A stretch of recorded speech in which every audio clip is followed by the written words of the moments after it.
Hey, what's up, everybody? Hope you're doing well. I'm really glad to be doing another live stream with you guys today. We'll be deep diving again into the Bryan Kohberger case. Megan Kelly did about an hour and a half long episode on Bryan Kohberger. I want to talk about that. I want to talk about the firing squad. And so, what an amazing time that we're going to be able to have together. I'm really glad that we're able to join in this time and really just even get some communication with one another, and because I've been doing a lot less live streaming this month due to my schedule. And so I'm really glad to be able to spend some time with you guys, especially the members of the Feller fam, those of you with little flags next to your name. I really appreciate it. Appreciate your patience with me too, because I know you're so used to me live streaming all the time. And it's like, what the heck? You haven't been live streaming at all. And so I've just been really busy. So I appreciate your patience, your kindness towards me. Thank you, thank you, thank you for continuing to support this channel. And thank you, everybody who's been watching the videos, liking, subscribing, helping us out. We are totally crowd funded. And so we actually can't do what we do unless people like you come alongside and support us. And so if you're interested in helping us out today, you can support through PayPal, which is Tyler Feller, Cash App, which is $ Tyler Feller 22, or Venmo, which is at Tyler-Feller. You can also support through Super Sticker or Super Chat. If you're in a position today where you're not financially able to help, something you can do to help is just hit the like button or subscribe. Another thing that you can do, which is a really great way, and I want to encourage everybody to go do this. It really means the world to me if you do this, is to sign up with an app that we've partnered with. The app is called Swagit. Amazing, amazing app. I enjoy being on it so much. It's basically a vertical facing video app of about a minute long videos or less, and they've put an emphasis in this season on true crime creators. And so they've invited me to participate in the app. And in doing so, they're willing to let $250 be given to somebody from this channel. All you have to do is click the link. I pinned it in the chat. Click that link, go download the app, which is called Swagit, and follow me, which is at Tyler Feller, no spaces. And if you follow me, you're automatically entered to win $250. Right now, I only have 546 followers on Swagit. I'd love to get that number up to 1,000. So I'm wondering if you guys can help me get my Swagit followers up to 1,000. And you guys can do that just by hitting the like button on that, clicking the link, downloading Swagit, and following me. So be an amazing blessing if you guys are able to do that. Kami says, hopping on the super sticker chat train. Thank you so much, Kami. Really appreciate your support. And thank you, thank you, thank you from the bottom of my heart. Your support means a lot. Lacey P says, God bless you, Tyler. Well, God bless you, Lacey P. I appreciate your support. Thank you for being with us here with us tonight. And thank you, thank you, thank you. You guys are awesome. Well, I'm interested to know where you guys are tuning in from. I'm coming to you live from Nashville, Tennessee. Amazing, beautiful city. If you haven't been here, you definitely should visit sometime, because there's something about this city that's a little bit different from many of the other places that I go. And so I'd love it if you came to visit Nashville. I think you'd really enjoy it. If you like country music, great city, but I'd love to know where you're watching from. Every single time we gather together, it's amazing because we have people from all over the place with us, and usually from all over the world. And so I'd love to know where you're watching from. Hey, Amy Heights, thank you for hopping aboard the super sticker train. Kevin, thank you for that. Really appreciate that. Hope you're doing well. Good to see you. Patty, thank you for Lakewood, Ohio, coming in from Lakewood. Dallas in the house. Snowy Alaska. I've been to Alaska. It was a lot of fun. Georgia in the house. Florida, Canada. Watching a movie. Hopefully you can pay attention while you're watching a movie. Australia. Oh, I really want to go to Australia. I think Brazil's next on my list of places to go. But after that, I really want to go to Australia. Hey Naomi, thank you for that super sticker. Patty DeVilla, appreciate your support. Thank you, thank you, thank you. Lots of Ohio in the house, Jersey, Philly, Mississippi. I want to correct something I accidentally said earlier in a video too, by the way. Earlier today during a video, I don't know what got into me. I was just distracted, I think. I accidentally said I think Bryan Kohberger is innocent. Now, anybody who's been watching this channel for any length of time knows that that's like a ridiculous statement. I would never say that. I think Bryan Kohberger is super guilty, and they have tons of evidence uh, to, in my opinion, point towards that. Something I have said multiple times is that I think that he's held under the presumption of innocence in the American justice system, but by no means do I personally think that he's innocent.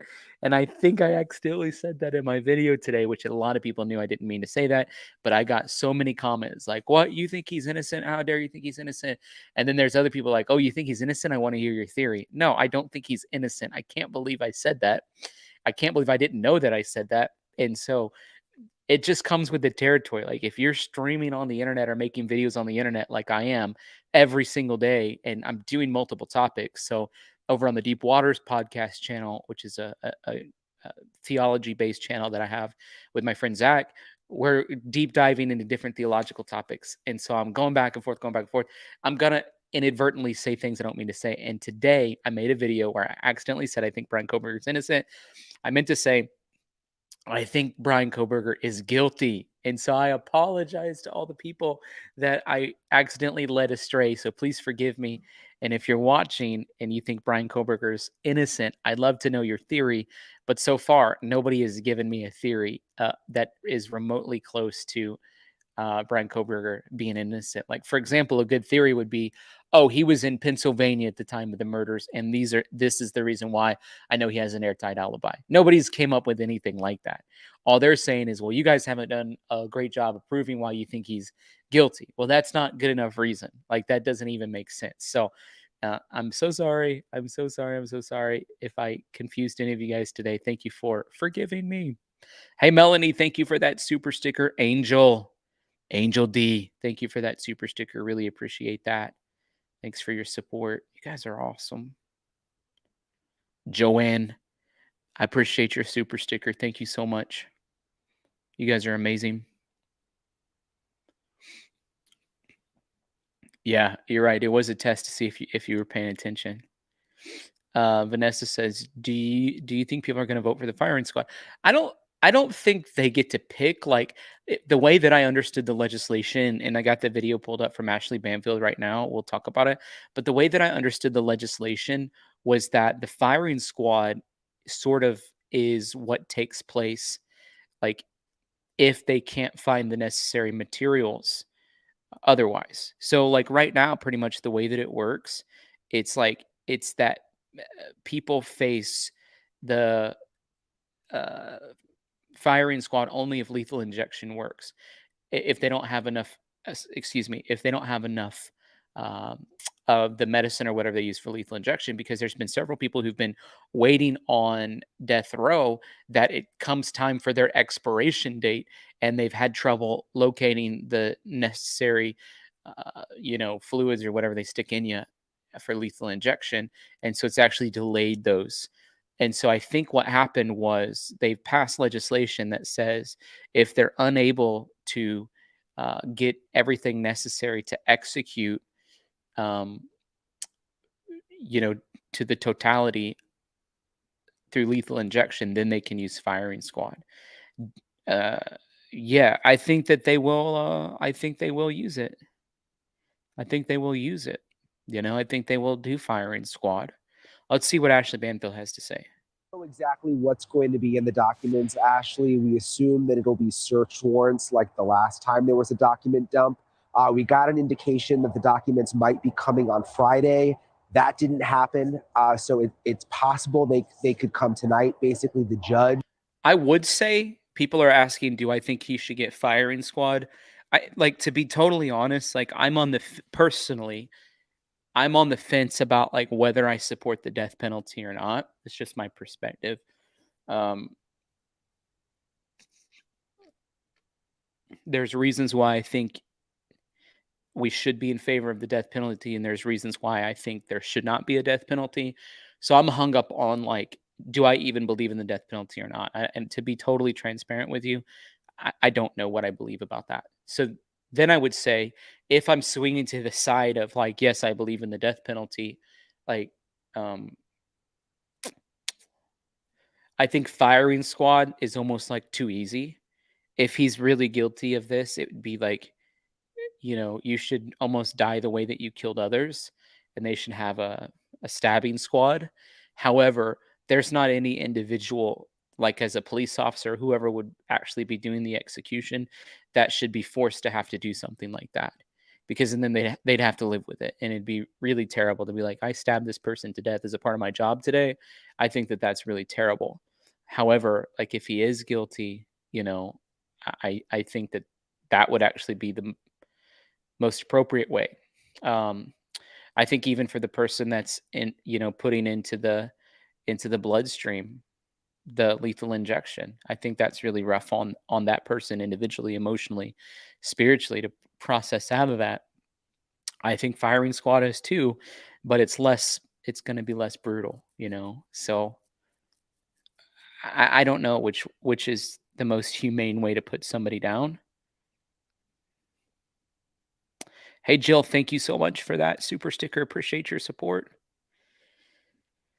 A stabbing robot. I know I thought about that. Or just like put a room with a bunch of knives taped to the wall and then he has to like run into him or something.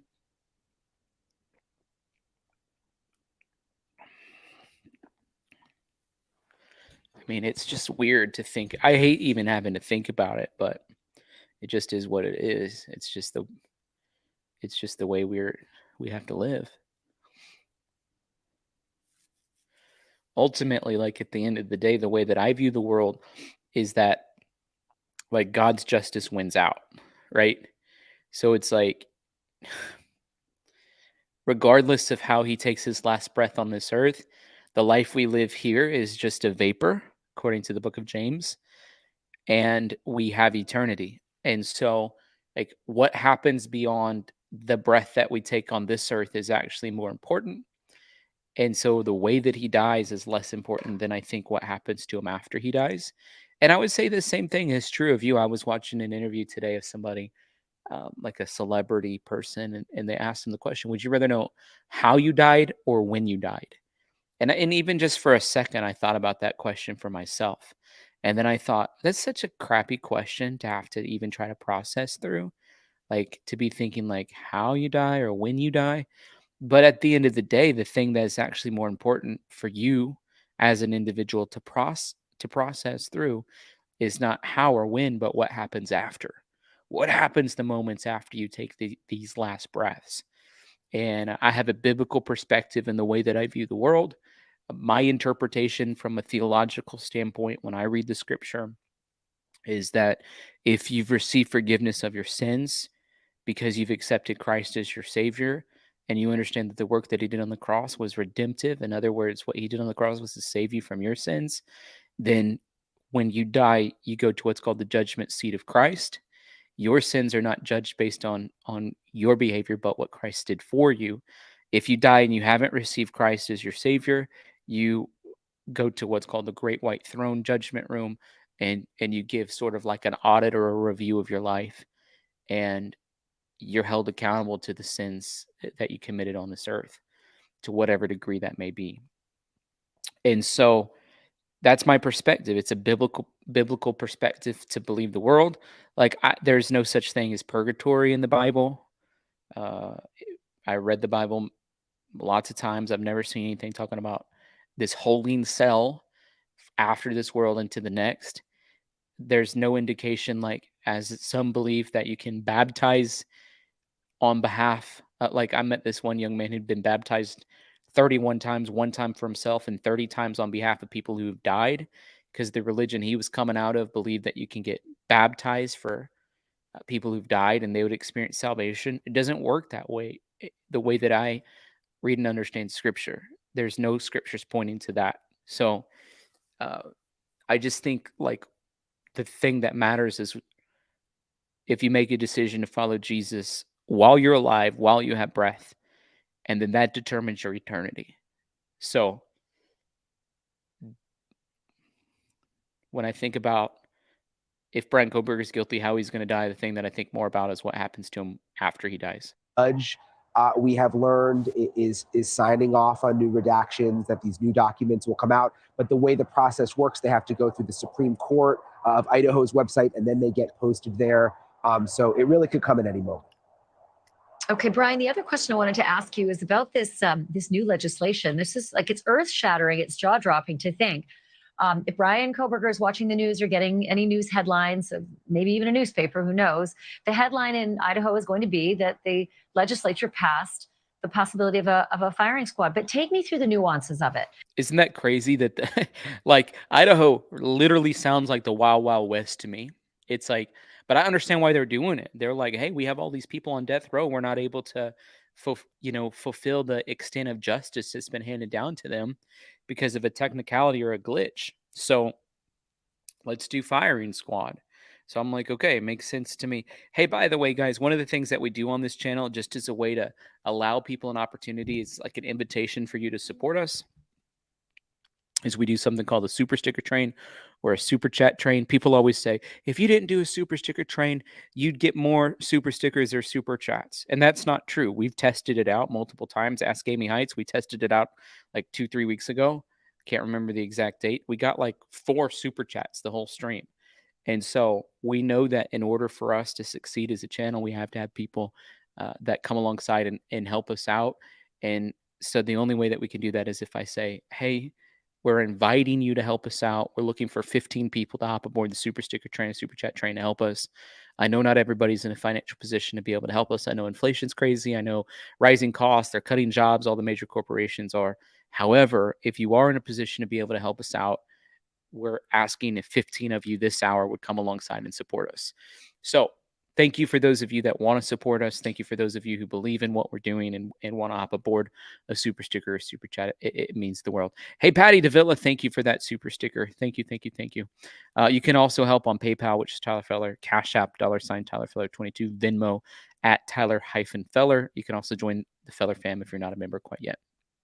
And how it could actually come to pass. If Bryan Kohberger is convicted, it's a death penalty case. If they seek the death penalty and if it, sentencing goes forward, the jury has to agree, judge has to agree. How could that actually happen? What has to happen for firing squad to kick in? Well, it's interesting because a lot of people didn't think this would happen. When I was filling in for you one night, we interviewed a lawyer from Idaho who said, I don't think it'll ever get that far. Well, guess what? It's now gotten that far. It's made it through the legislature. All that has to happen now is the governor has to sign off. And the issue here is they've got lethal injection right now in Idaho, but there has been a shortage of the medications that are used for the lethal injection. Such a shortage that there's been one case where a man was on death row and they've had to delay the execution because they haven't had the medicine. That is why this new bill came up. That is why it has now been passed. If there is a medication shortage and they don't have the medicine they need for the lethal injection, if this gets signed off by the governor, then they can use. And by the way, I'm just looking up stats for death row. I'm on idaho.gov website. It says we currently have 8 residents under the sentence of death in Idaho. The 7 male residents are incarcerated at Idaho Maximum Security Institution south of Boise, and the 1 female resident is incarcerated at the Pocatello Women's Correctional Center in Pocatello.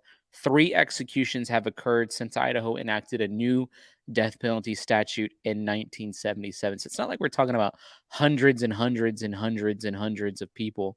We're talking about 8 people that this is sort of at play for. So important to put it into perspective. Like there's 8 people on death row. It's intriguing to us because we're interested in what's going on with Bryan Kohberger. Hey, Naomi, thank you for that super sticker. Long Island says, I'm on board. Choo choo. Thank you, Long Island, New York. Hopping aboard the super sticker train. Andrea, thank you so much. Sarah Schultz, thank you for that super sticker. Cynthia, welcome to the Feller fam. We're glad to have you joining our membership program. Use the firing squad. So, if it makes it all the way through, and if Bryan Kohberger is sentenced to death, again, a big if, we're just early on in the process. Basically, there would have to be a shortage of that special medicine that they use in the lethal injection, and then the firing squad would come into play. It's remarkable because that has been one of the reasons so many lethal injections have been put off, executions have been put off, is because of the availability of the drugs. And so now this is a second backup. Looks like it would be instantaneous and there would not be that delay in time. But it is. Ammo's cheap, and there's enough of it going around. So here's 8 residents on under the sentence of death in Idaho, 7 male, 1 female. So let's go through these. Abdullah Azad, convicted of first-degree murder for the arson death of his wife. So let's go through. I mean, there's only 8. Let's see who else is on death row.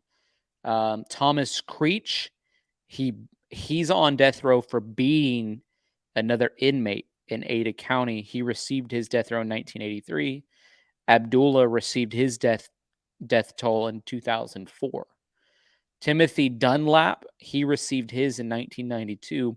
He's convicted of first-degree murder for killing a woman during a bank robbery in Caribou County. Mamma mia. James Hairston, he received his death sentence November of 1996, convicted of first-degree murder for 2 stabbing deaths in Bannock County. Eric Hall, he received his death penalty October of 2004, convicted of 2 counts of first-degree murder for raping and killing 2 women in Ada County. Sounds like most of these are in Ada County. Ada County is located in the southwestern part of Idaho. As of the 2021 census, the estimated population is 511,000 people. It's home to about 26% of the population, and the county seat and largest city is Boise, which also happens to be the state capital. There's Gerald Pizzuto, May of 1986. He received his sentence, convicted of first-degree murder for beating to death 2 people. We have Jonathan Daniel Renfro, November 2017. It's the most recent one that we've seen so far. Convicted of first-degree murder for the shooting death of a police officer in Kootenai County. And then there's Robin Rowe from December of 1993, convicted of first-degree murder for the arson deaths of her husband, son, and daughter in Ada County. Wow. Wow, wow, wow. Yeah, how long does it take after you've been given the guilty plea? Does it take, you know what I mean? After you get the guilty plea, murder sentence, like some of these people have been on here since 2004, 1983, 1992, 1996, 1986. I mean, some of these people have been on death row longer than I've been alive. Execution chamber photos. Ooh, they took it down. I clicked on that execution chamber photos. They don't have it anymore. That's interesting. Wow. All right. Interesting. Let's put Megyn Kelly's video up. I wonder how old Megyn Kelly is. She's looking a little older. 20 to 40 years. It's basically like they're not even getting the death penalty. It seems like if they get the death penalty after their appeal process and whatever's over, in my opinion, it's like, all right, it's death. The process is over. So batter up.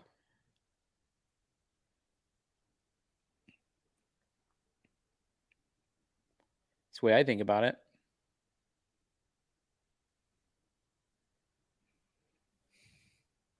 Hey, Susan, welcome to the Feller fam. Really glad to have you. Appreciate your support. And thank you for those of you guys who have hopped aboard the Super Sticker train so far. We're up to 5. We're going after 15 this hour. Hey, welcome to the Megyn Kelly Show. Over the past few weeks, there have been several developments in connection with the murders of the 4 Idaho college students that shocked the nation last fall. So we wanted to take a look at the new details to see what they mean for the investigation and the man accused of carrying out the murders. One of the biggest headlines is the unsealing of the search warrant of suspect Bryan Kohberger's parents' home.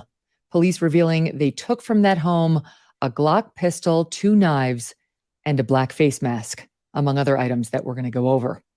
One item taken from Kohberger's car, a shovel.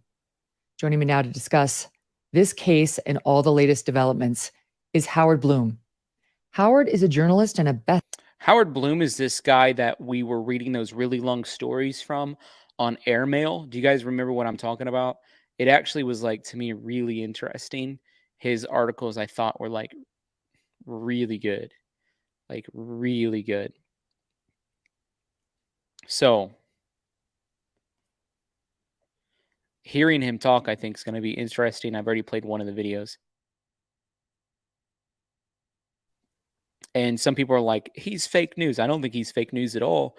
I thought he's put together the most compelling stories of Bryan Kohberger, and he's been able to get inside access and information from the FBI, from local law enforcement. Like, he knows what he's doing, in my opinion.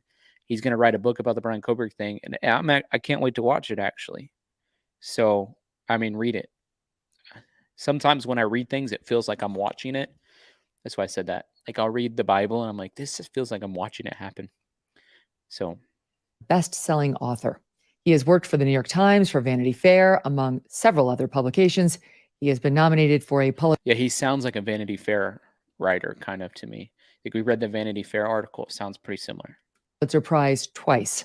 He's currently writing a book about these murders for HarperCollins and is covering the case for Airmail, a relatively new media publication that Graydon Carter, among others, are behind, and it's well worth your time. I've really been enjoying it. He has been to several key locations in the investigation, and it is clear he has many sources on this case who are intricately connected.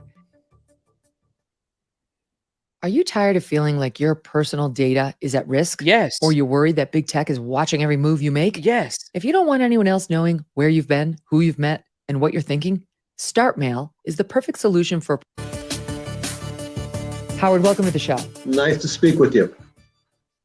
Oh, the pleasure's all mine. Can somebody figure out how to get in touch with him? Because I'd love to have him on my show. Floored by the first couple of pieces that you put out for Airmail. And I want to tell the audience what's amazing about your reporting is it always includes new information, shocking new information in some cases, but it is so beautifully written. You're open about where you're speculating, but your speculation is based on a very informed opinion, and your writing is just absolutely gorgeous. So thank you for these pieces. Well, that's very kind of you to say. I'm flattered coming from you, so thank you very much. There's nothing more a writer likes to hear than praise. Absolutely right. You're just like anybody else. My kids will remember that. We'll just play this tape whenever necessary.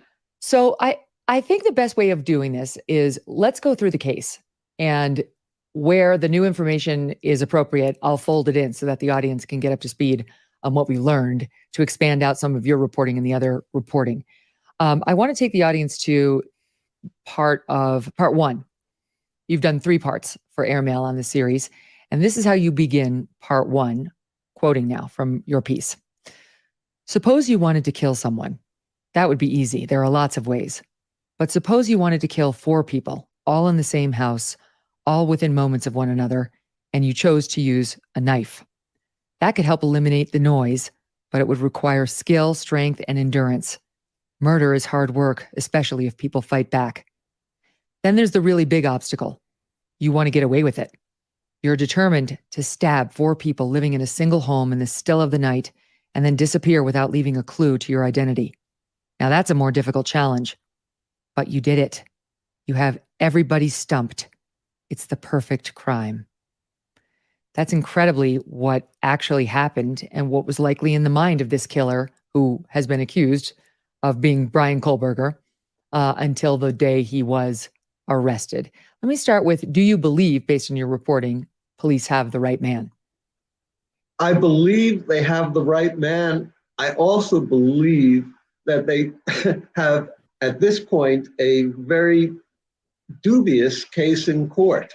I don't think it's going to be as easy as we all assume to make the case against him. I'm very much looking forward to finding out just how much new evidence the police are getting. But at this point, what they have is what we call in legal terms, bad facts. They might sound good to a prosecutor, but a defense attorney can punch a lot of holes in them. That's I think that's one of the things people are banking on, defense attorneys punching holes in them. So something we need to pray about. Hey, Naomi, thank you so much for that super sticker. Appreciate your support. That's number 6 on our super sticker train. Trying to get to 15. We only need 9 more of you to hop aboard this hour. I'm wondering if we can get 9 more of you in the next 9 minutes. That's fascinating because most people have been saying they think it's open and shut, it's a slam dunk. But proving it beyond a reasonable doubt is a lot harder than just pontificating about it. And we will learn more in June when they have that preliminary hearing where the prosecution has to show its cards, what evidence it has to see if this case should be tried over.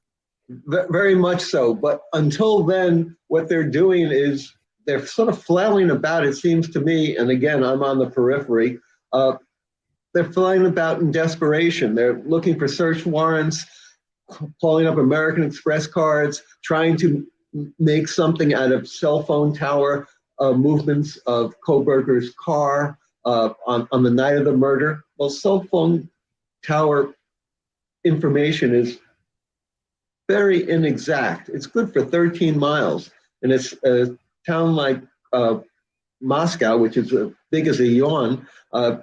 13 miles is not much. But didn't we have the lawyer on the show, and he said that like the cell phone tower data is actually pretty exact. So for cell phone ping data, and not only just the ping data, the GPS data inside of the phone.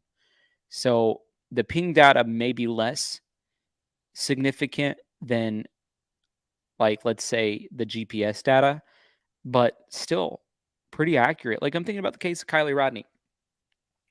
They pinged her phone to the exact location where her phone would have stopped working. So it's just what I'm saying. From my opinion, I think what he's saying isn't necessarily true. Hey, River P. That's the biggest super sticker of the day so far. Woo! Thank you so much. You said thanks for being you. An avocado shaking an avocado. I like that. Thank you for your support. Hey, Mama Penny, thank you for that super sticker. I really appreciate that.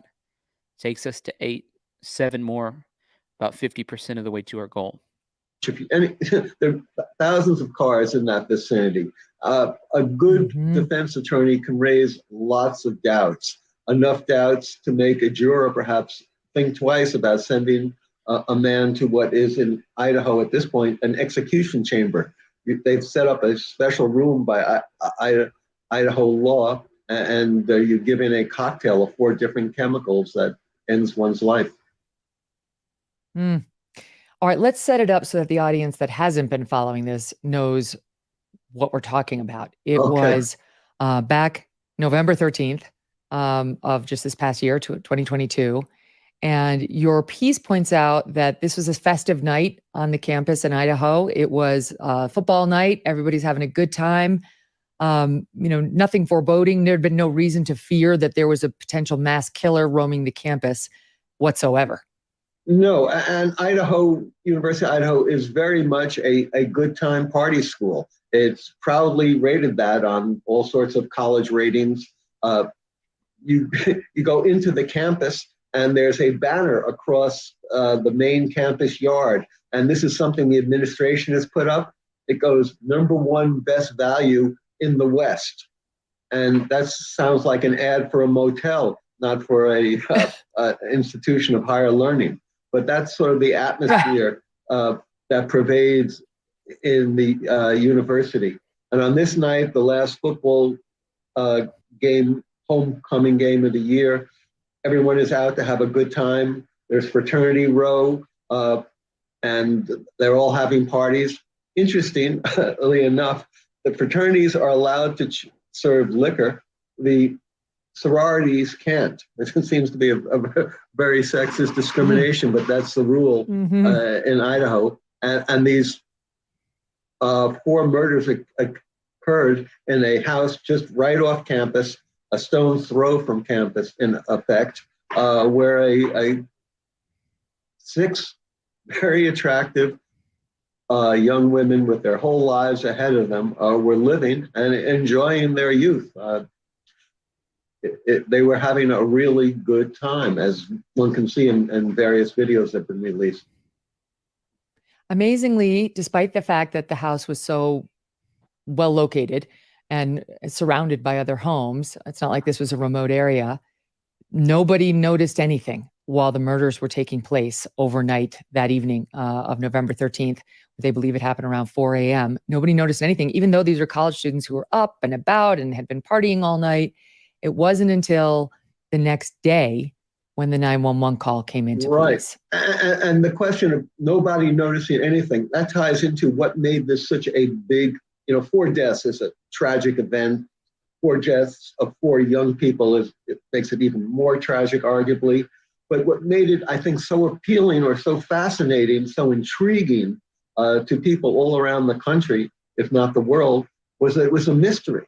It happened, as you point out, in a house that was surrounded by relatively close by other homes, other families on a college boulevard, and he got away with it. There wasn't even any blood splattered outside. You couldn't see a trail of blood. How did this happen? How did the police not be able to find the killer right away? And that's what added to the mystery. And it was a mystery where we were all involved in it because we were brought into it. The police were asking for our help. What did we know? We being the public. And we all had our social media devices. We all had the internet. And we all started looking for clues. We became sleuths in this very perplexing mystery. The 4 students who were killed were Kaylee Gonsalves, Madison Mogan, Zaina Kernodle, and Zaina's boyfriend, Ethan Chapin. Is it Zaina or Xana? The other 2 female roommates were there. And that's one of the mysteries of this case. They were in the house that night. One of them, we've heard her name quite a bit, Dylan Mortensen, DM. They've outed her name, so it's not a secret. And then there was another roommate named Bethany, who you don't hear as much about. Dylan has outed herself as having seen who we believe was the killer that night inside the home.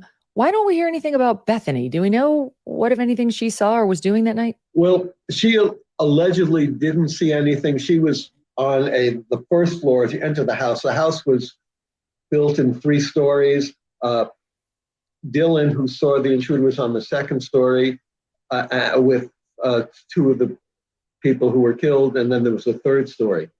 The only reason we know about Dylan's seeing the intruder is that the police released their affidavit to charge the suspect, Kohberger, and they quote Dylan. She said she saw somebody. She said she froze. He had bushy eyebrows. That was the big clue. And here's the real mystery. Here's what is still perplexing. Here's what still is astonishing. She goes back to her bedroom, locks the door, and doesn't wake up till 11 the next morning. And then they finally discover the bodies. One can... But she wasn't even the one to discover the bodies, right? I'm still trying to piece together what actually happened, but wasn't it Ethan's friend or brother that discovered the body? Like they came to check on Ethan and Xana or whatever, try to get them up, and somebody tell me how that went down. Right. Raise all sorts of questions, as I do. At the same time, I think one has to cut this poor girl a little slack. In many ways, she's a victim too. She will live with this for her entire life. She saw something incredible, astonishing, and she just perhaps couldn't deal with it. That also, though, raises questions if she's going to be put on the stand to identify Kohberger as the man she saw walking through the house dressed in black, wearing a mask over his mouth and up to his nose.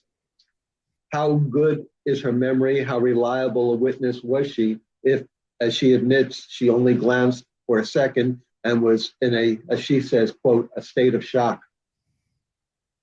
Well, here's the thing that jumped out at me. So the police are the ones who said that she was, in their affidavit, that she was in some sort of state of shock that night. And afterward, because she didn't call the cops, she saw him exit the apartment and went back into her room. And the cops were not called for another 8+ hours until noon the next day, and not by her. So that was a mystery if she saw him, she was terrified, and she was in shock.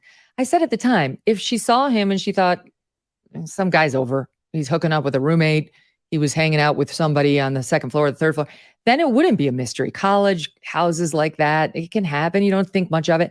So that would have explained everything to me. And now we get this reporting.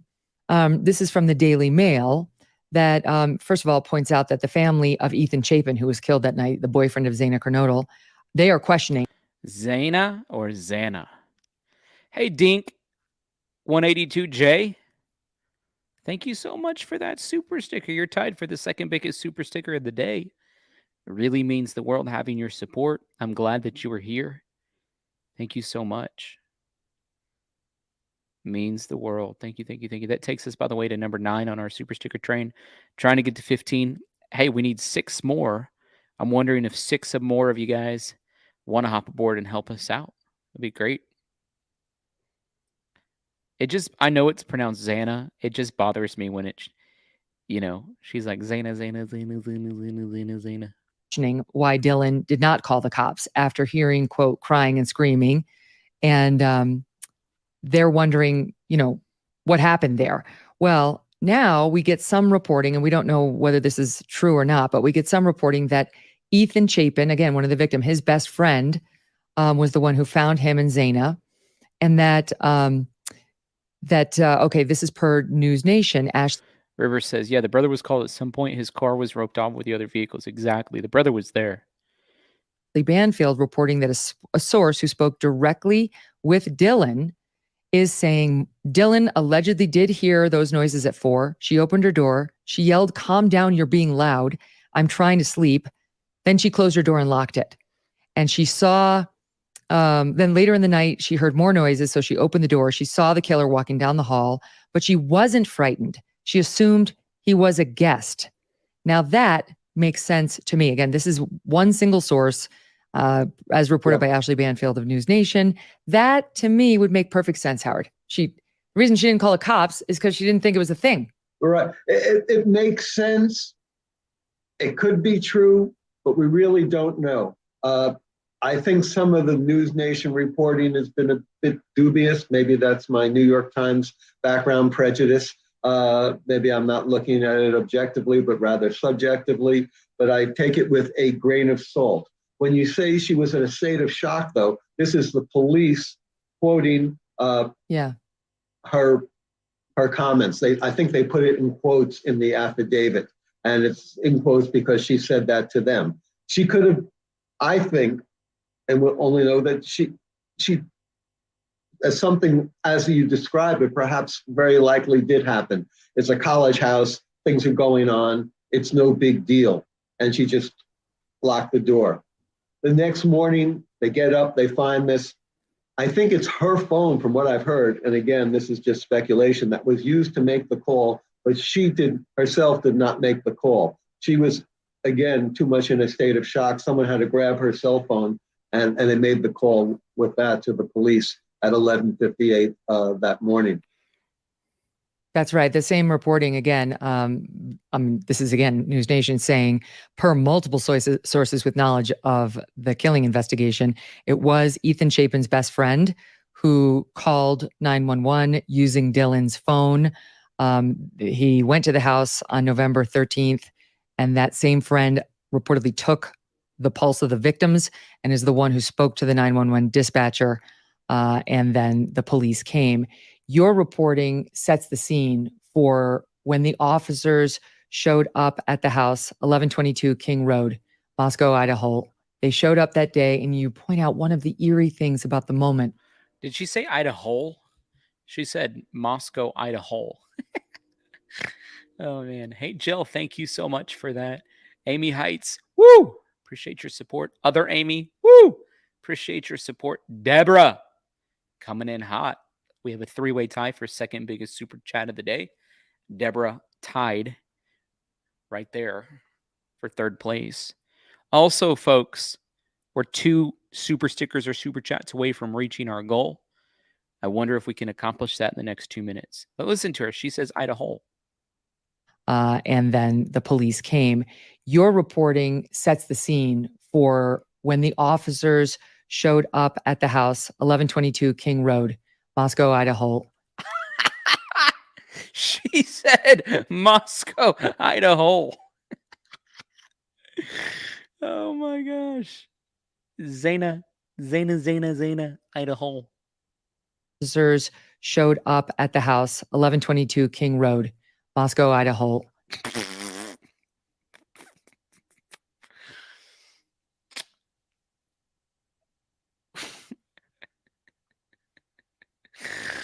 Oh my gosh. She closes her eyes quite a bit too. I don't mean to keep pausing it when her eyes are closed, but turns out every time I do pause it, her eyes are closed. So, hey River, thank you again for hopping aboard Super Sticker Train. You're tied for second place and you're in first place. Deborah Lee, thank you so much. Appreciate your support. Coming in hot again. Idaho. I can't believe she said that. Idaho. One more time. Officers showed up at the house, 1122 King Road, Moscow, Idaho. They showed up that day, and you point out one of the eerie things about the moment was the silence. Yes, I mean, the people who I spoke with, who spoke with the police, said the cops, first thing they knew that something serious was wrong because all they got a report of was an unconscious victim, an unconscious person, rather, at the house. And then they see a group of kids mulling about the house, like gulls on a beach, as it was described to me. And these kids are silent. They've been putting up with the university kids all their professional lives as cops. I don't think they've ever seen silent kids before. They knew that this was something serious. They walk into the house and they see blood right away. It's right. I mean, that's hard to fathom, right? Like kids walking in, other college students walking in and seeing blood. It's absolutely heartbreaking to see. Hey, my Vespa, good to see you. Thank you for that super sticker. Appreciate your support. Thank you, thank you, thank you. Seeping down the entrance floor. And one cop talks to a local shrink who works with the police department about the smell of blood. Maybe he's imagining it afterwards, but it's still very strong in his mind. And they start exploring things. And as they explore, as I said, it's a 3-story house built on different levels. They go to the first level, and they go to the first bedroom, and everything's more or less fine. And they said, well, maybe this isn't so bad. And they go up on the next floor and they start finding the bodies. And it's a shock for these cops. These cops have been spending a great deal of time with the local psychiatrist assigned to the police department. And their wives have been going to the shrink too, because they have to deal with their husbands who have had this experience of discovering this crime scene. Oh, the trauma. The local psychiatrist for the police department also plays in a 70s cover band. He was playing just 2 weeks before downtown, singing Sweet Caroline and Van Morrison. Sweet Caroline. Bum, bum, bum. Hey, Mama Penny, thank you for that super sticker. Really appreciate that. Some favorites to a packed audience that included some of the cops. Mm-hmm. Oh no, I appreciate the color because, yeah, like a lot of these small towns, it's a college town. They're about the local sports and supporting the local kids and dealing with noise complaints and the education that comes along with all of it. And it's sort of fun and it's a little dreamy. I mean, having grown up in Syracuse, New York, I understand this. It can be a little dreamy. It can be like just a little oasis from real life. And has about as much until snow as real life Syracuse comes crashing in the winter. Yeah, that's right. Exactly. The tundra. But there's something else about Moscow, Idaho, that makes it a little more darker, I would say, than Syracuse or any other college towns. A large contingent of the town belongs to a very fundamentalist church, which is, fine, they're right. They've announced, I spent some time with them, they're against vaccinations, they're against masks. They've had many demonstrations on the street, and these have become where people have been arrested. There are now court cases. But this group is intent on creating a theocracy. That's what they've said. That's their word. They want to control Moscow. On Main Street, everyone talks about the bars that the kids went to the night before they were murdered. There are also 2 different cafes, a bookstore, and a sort of pop-up university that has been set up by this church group. And they also have a real estate office to bring people in from out of town to help them find homes in the community. So this has become a force in this very liberal, as you say, carefree college town, a very openly misogynistic, openly not conservative. That's not fair to conservatives. This is a theocracy they're trying to create, a church-run community in this town, and that's also at odds. There's a undergoing tension in this town. Before the police chief had to handle this mind-boggling murder case, he had 6 death threats against him, serious ones, in the past year that, according to the police chief, came from this church group, but who knows? That's just speculation. That it's all being adjudicated in the courts. But we've covered this church group pretty extensively. They're evangelical Christians who just take a belief that a lot of Christian churches take. It's not necessarily the belief of Movement Church or the belief or my personal belief, but they draw a hard line on the role that they think men play in a church versus the role that women play. And they feel like they're called to sort of set an example of what it looks like to make a difference in the community. And so we've covered this church like really extensively. I don't want to get too deep into it, but I can tell you, I guarantee you that the people who are actually in leadership of this church would never, ever, ever, ever make a death threat towards anybody. I can promise you that. Like I 100% sure of that. The thing with churches are, this church has 2,000 people that attend it, which is a lot of people. It's a big church, one of the biggest churches, in Idaho, I'm sure. They have 2,000 people that attend it. And out of the 2,000 people that attend it, you have no control over what some of the other people are doing. Out of 2,000 people, you have great people, you have bad people. You have people who are sacrificial, you have people who steal. So anytime you get that number of people together, it doesn't matter if it's a church or if it's a school system or what it is, there's dysfunction in some degree, in some capacity with the folks that are a part of it.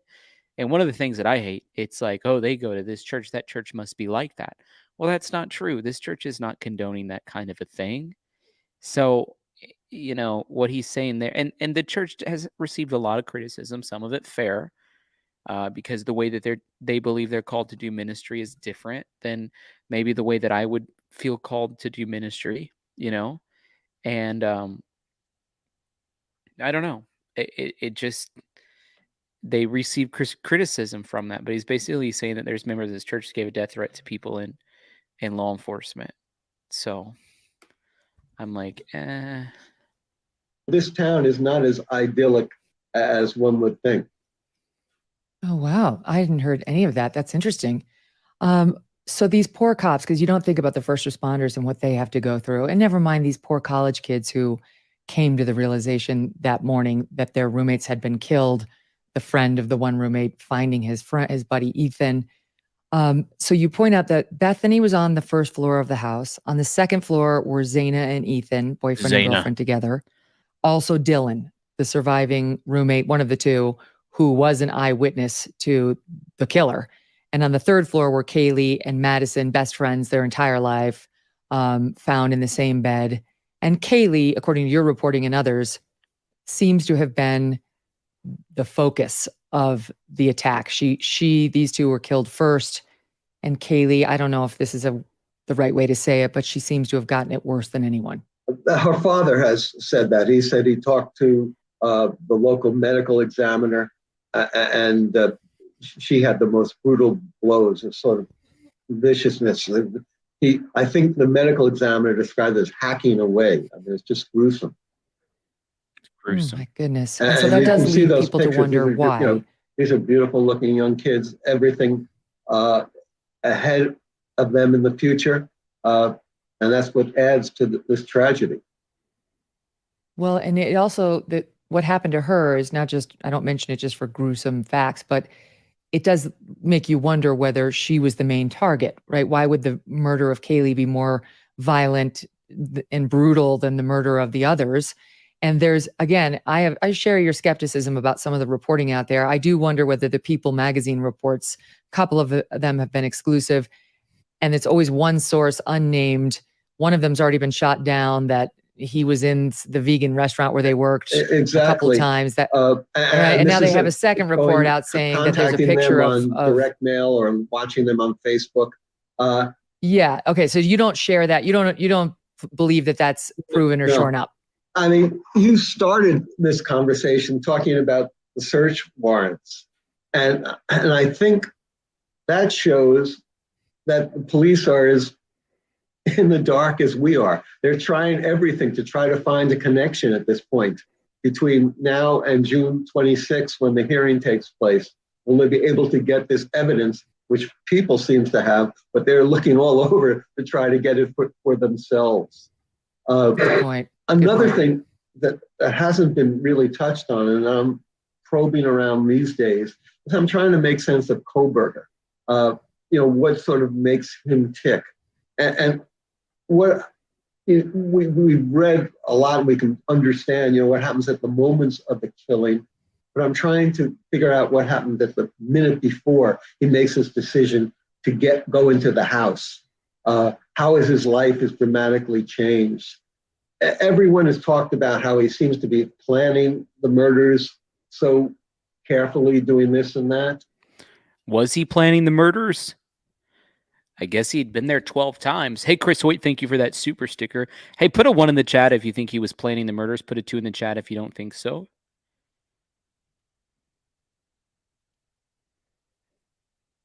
Mm-hmm. 1 if yes, he was planning the murders. 2 if no, he wasn't. That song, Sweet Caroline, is stuck in my head. Sweet Caroline. Bum, bum, bum. Lots of 1s. You guys think he was planning this murder? I mean, he'd been there allegedly 12 times. Peering through, looking into the glass. Cynthia says no. She's the only one, I think, so far. Whew.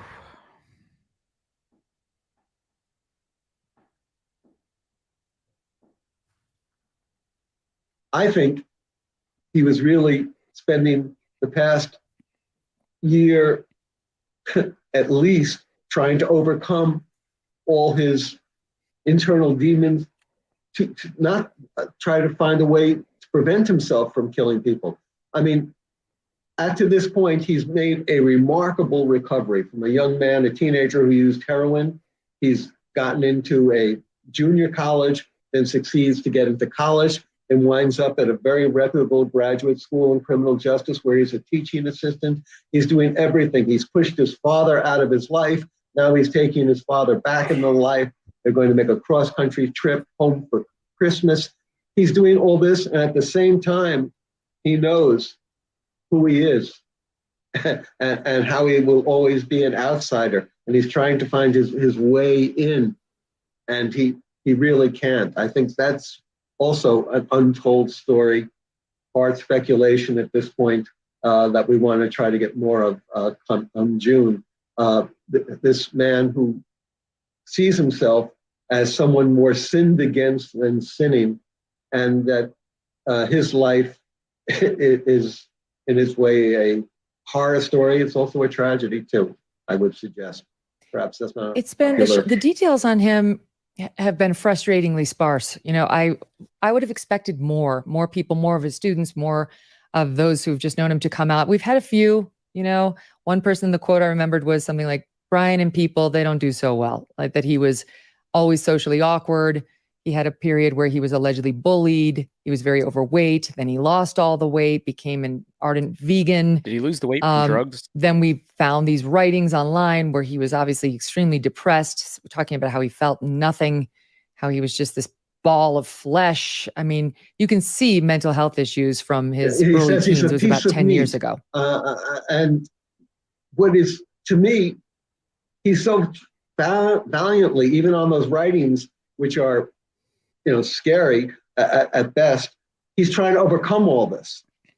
He's trying to move beyond all this. He's just, a teenager, then a young man, trying to make a way from himself, coming from this life that doesn't provide him any outlet, any future. And he's actually succeeds in making a future for himself. His father is the janitor at the high school where he is going to school. That's in itself is a burden that you have to carry. His father has gone bankrupt not once, but twice. In the bankruptcy papers, his father talks about having $47 in the bank. That's a burden for a family. Two, finding the strength to overcome heroin. How many people can't do that? How many people can't get beyond junior college into a more reputable college and then into a well-respected graduate school? That's something. And at the same time, he knows he doesn't belong, and he finds himself on the periphery of this party school where everyone is young, bright, beautiful, and gifted, and this is a future he has to feel is denied to him. This is his own personal hell, and there's no way out of it. It can lead, I would imagine, to a lot of rage. And this is what's building up in him as he's trying to fight it until. You guys think he was full of rage, or do you think he was full of just like fictional ideation as far as like pursuits that he had? I don't think personally he was full of rage. I never thought about it that way. I thought here's a man who probably had some things wrong with him from a mental perspective, on a quest to learn more about himself. That quest led him into criminology department, getting a master's degree in which he pursued study of serial killers, because that's the emphasis of DeSales University and Catherine Ramsland, where he's taking classes like psychological sleuthing, and he got this fantasy built up in his mind. So one of the things that Megyn Kelly says in a little bit is like the difference between a psychopath and a sociopath. And she just talks about both of them will kill. Well, sometimes, but not necessarily. It depends on the direction that they go when their sociopathic and psychopathic tendencies sort of come to the light and come to fruition. How are they sort of like, swayed? And unfortunately, Bryan Kohberger was swayed by, in my opinion, what appeared to be, from my perspective, fictionalized ideation in his mind of what it meant to be a killer. And that fiction became a reality when he was pursuing his PhD. That's my perspective.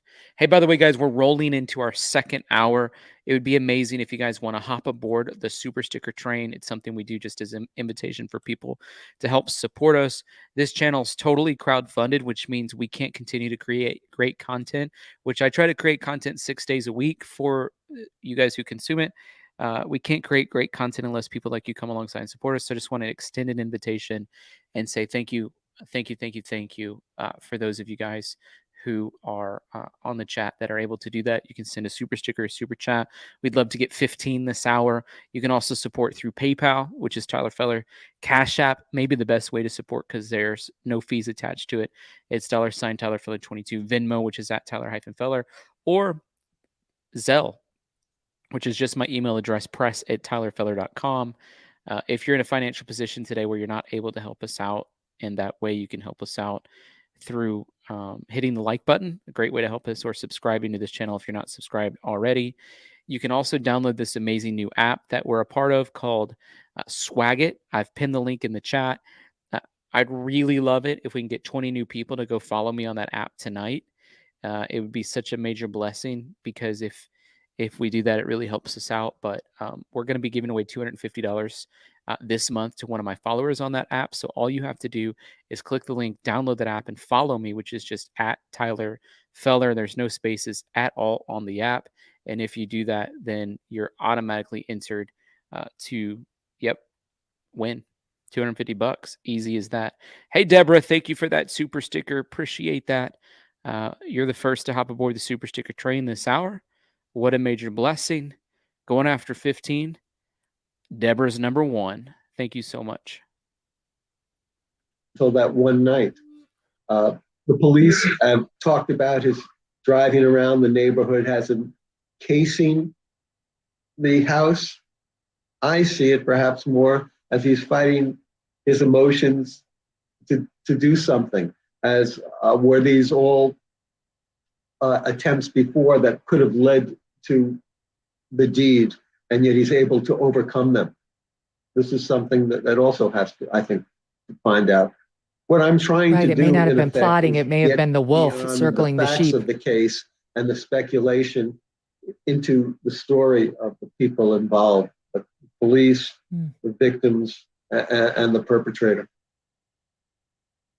The thought of Bryan Kohberger, if he'd been less smart, not immersing himself in a college community, not being surrounded by all the joy, and as you point out, the word you use in your piece, exuberance, of these beautiful young women who clearly caught his eye, and just living a loner's life, quietly doing whatever it was he was doing, that maybe it was his smarts and whatever proper foundation his parents did give him, because we're hearing that they were loving parents, that gave him the strength to sort of pull himself out of those addictions and so on, and then get immersed in this community that he could never be a part of.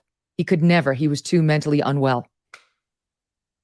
I think that's part of it, but his journey to get there is in some ways, for someone with all those psychic problems, as discussed on the internet and the various postings he did as a teenager, someone who's living with visual snow, which is disease or the psychological state that he suffered to get there, is a triumph over the will. And at the end, he just succumbs to it.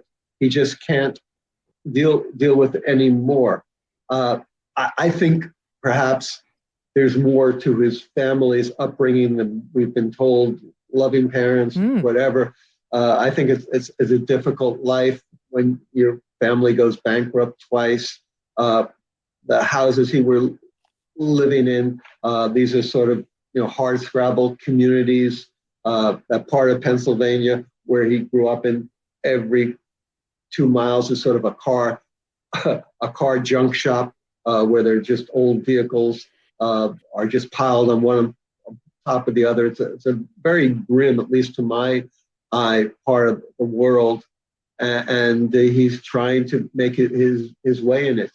And he literally leaves it all behind. He drives across country in his Hyundai thinking of making a new start at Washington State University. And he's a graduate teaching assistant, a TA. That's, a position of some respect. I once did that 1,000 years ago. It's sort of fun, at least. I don't think it'd be fun for me, but for some people, it is a great job. Hey, Patty Davila, thank you for that super sticker. You're number 2.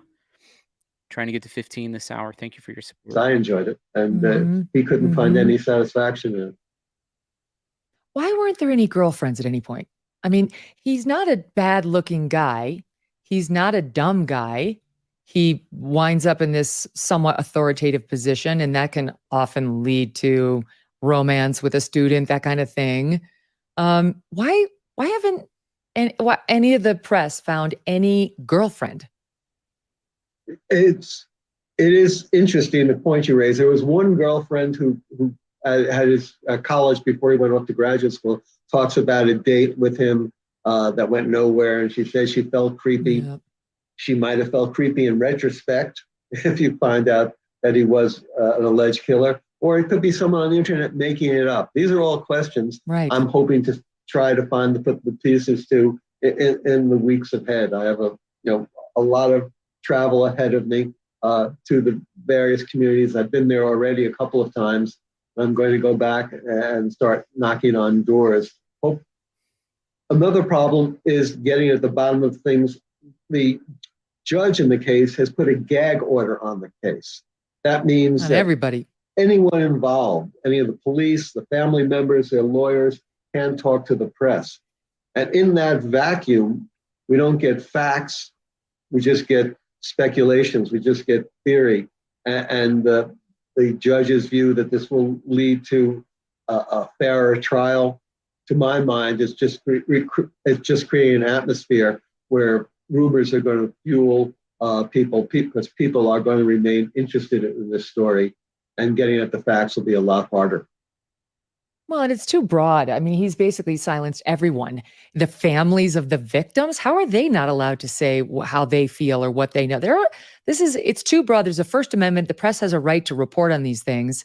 And his right to a fair trial doesn't trump all of the other rights that are at issue here. And I don't think it would trump his right to a fair trial. I think it might leave. Hey, Chris Hoyt, thank you so much for that amazing job that you just did of gifting 5 memberships. Woo! For further discussions, it might uncover something that could be used in his defense at the trial. It's, you're just leaving all speculation open to the wild west of the internet. I say that while we're on the internet right now, but it is an unpoliced area, and the standards of journalism vary quite a lot. Mudwater is a coffee alternative with 4 adaptogenic mushrooms and Ayurvedic. Look, what she's doing right there is equivalent to me saying super stickers or super chats, except for mine's more interactive. She's talking about Mudwater, talking about drinking mushrooms. Last I checked, mushrooms are still illegal in a lot of places. Hey, Irene Cuboda. Thank you for hopping aboard the super sticker train. Hope you're doing well. Hey, Laura 4x4. Woo, woo, woo, woo, woo. Thank you for your support. You look around and you see, I call them the ant races that come on your TV, or at least they used to back in the day when the programming ends. That he sees that just looking around sometimes, or used to. You write, for the teenage Bryan Kohberger, if his online posts are any reliable guide, Visual Snow had at times buried his existence in an avalanche of despondency and desperation. His posts were calls from the wild. Consider, quote, I often think of myself as an organic sack of meat with no self-worth. I am starting to view everyone as this. I always feel as if I am not there, completely depersonalized, constant thoughts of suicide, crazy thoughts, delusions of grandeur, poor self-image. All caps, no emotion. I feel like nothing has a point to it. Everyone hates me pretty much.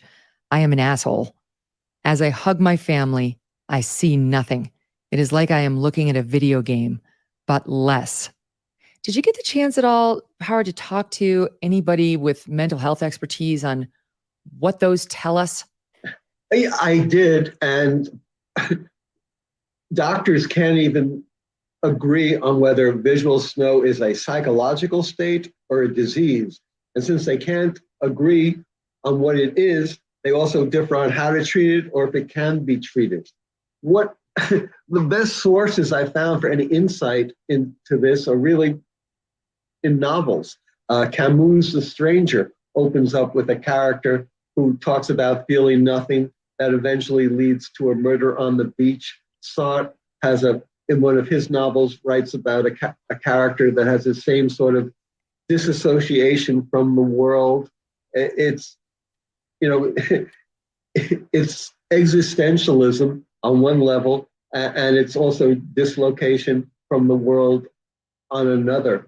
And if if everything means less than zero, as Elvis Costello sings, then you can do anything. Anything is then justified because it doesn't matter.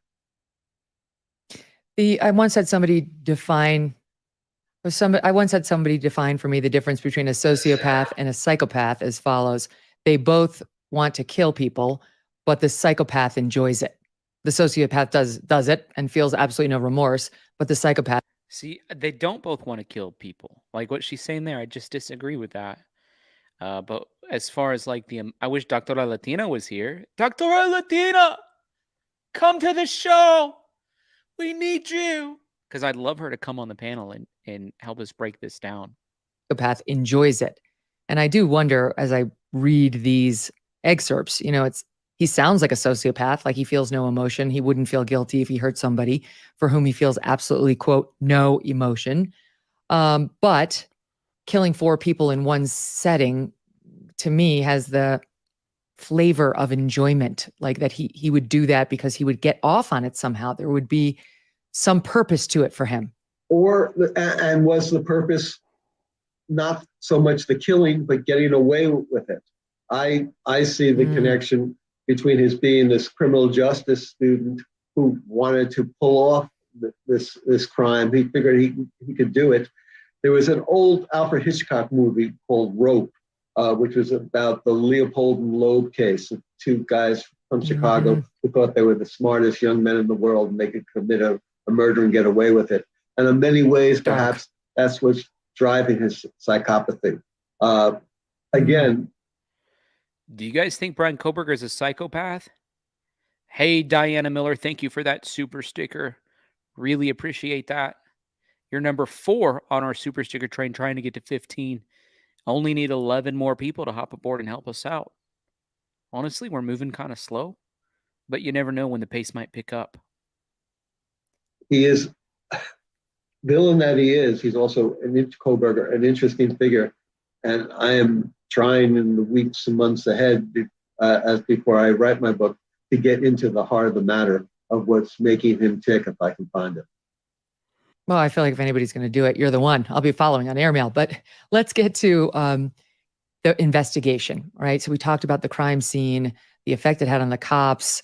They didn't have a killer, so they did not know immediately who did this, or even have any suspects as of November 13th and into the 14th. And it's my birthday, by the way. For weeks there, 6+ weeks, the speculation in the news media was these are a bunch of Keystone cops. They don't know anything. They got to get the FBI in there. They got to get somebody who knows what they're doing in there. But unbeknownst to the people saying that, they were very much on the case. Now, there's been conflicting reporting on whether their first big break was figuring out that this white Hyundai was his, or I mean, I felt like that appears to be the thing that broke the case open, was the white Hyundai. Hey, Amy Heights, thank you for that super sticker. Chris Hoyt says, you are correct, Tyler. Psychopathy does not equate necessarily to murder. Sociopaths can murder without thinking twice or dropping a tear. Isn't that crazy to think that there's people who are like that? I'm like, if you've ever ran over a dog and it's all you can think about for the next 3 days, dear golly. Dear golly, Miss Molly. Wyatt, I thank you for your super chat, Chris. I agree with what you're saying. Wyatt says, wait, you can't just be bad at social skills. You have to be on the spectrum. I'm confused. No, people can just be bad without being on the spectrum. Anything's possible. You can also be told you're on the spectrum when you're not on the spectrum. You can also just be bad at social skills. You can be bad at social skills because you're on the spectrum. You can murder because you're on the spectrum, but you can murder because you're not on the spectrum. You just wanted to murder. Like, there's 1,000 different things. You know what I mean? So there's no buckets we can put people in. That's for sure. Stacy said, I hit a squirrel. Still tear up thinking about it. Exactly. Or whether the first big break was figuring out that they had DNA on a knife sheath that had been left there, and then somehow tying it back to Bryan Kohberger. How would you describe the evolution of the investigation? Well, they had the knife sheath, but they didn't know what was on it. They sent it first to the lab in Idaho, and the lab in Idaho couldn't find anything. So they thought this might be a dead end. What they did do, it seems that Idaho had a contract that was set up 6 months earlier with a startup in Texas. Some Silicon Valley guys had put together several $1 million to build this lab in Woodlands, Texas. Set up this new company that was really going to just look into cold cases, DNA that had not been considered before. Idaho sends this down to Woodlands, Texas, to this lab, which is funded by these Silicon Valley tech people, venture capitalists, and that makes the connection. However, that connection is not made for another 3 weeks. Meanwhile, they've got this white. So wait, just to interrupt you, hold on. So they found DNA on the snap of the knife sheath, but they didn't have a match. They didn't know whose DNA it was. Also, as will be pointed out at the hearing for Kohberger in June, it's something called touch DNA. Touch DNA means he touched it. Someone could have handed him the knife sheath, a neighbor, whatever. When the kids, there's no blood. It doesn't prove that it definitely comes from him, from a murder case. So touch DNA in trial after trial, and there's a record of it, has been thrown out by some judges, has been overturned on appeals. This is very fragile, very nebulous evidence. Equally, okay, so they find that, but they don't have a match. Is the evidence on the car itself. They see this picture of the white Hyundai. They don't really know what it is. They finally there's a gas station attendant on Troy Avenue, the local gas station, who takes it upon himself, or herself actually. She's working the night shift, the graveyard shift. It's sort of boring. She's going through and she sees this white Hyundai too. They give it to the police. They now have 2 matches. And so they're pretty convinced they're looking for a white Hyundai. They then take the information, they send it out, and it's originally, I think it's a 2011 to 2013 white Hyundai. It turns out eventually it's a 2015. But one of the people they send it to is a guy who was working late at night, a cop at the University of Washington. He goes through the records and sees that there's a car registered in graduate student housing. Another cop goes over there. They get the number, the license plate, and they run it, give it to the Idaho Police Department. The Idaho police officer, corporal, who's running the investigation, he's sort of in charge. He had formerly been in the military police, so the police chief thought he'd be used to crimes involving forensic evidence. And his name is Brett Payne. He's a very gung-ho guy, a very also in-your-face cop when he needs to be, very authoritarian. He pulls up the license plate record. He's looking at it on his screen. There's a photo picture of Kohberger, and he sees bushy eyebrows. And he remembers that Dylan Morganson, she talked about bushy eyebrows. So he makes this connection. This means they now have the suspect they can zero in on. But meanwhile, to go back a step, all the pictures of the white Hyundai they have, there's not one photo from all the various surveillance cameras of who's at the wheel. None. So Kohberger could say, someone took my car.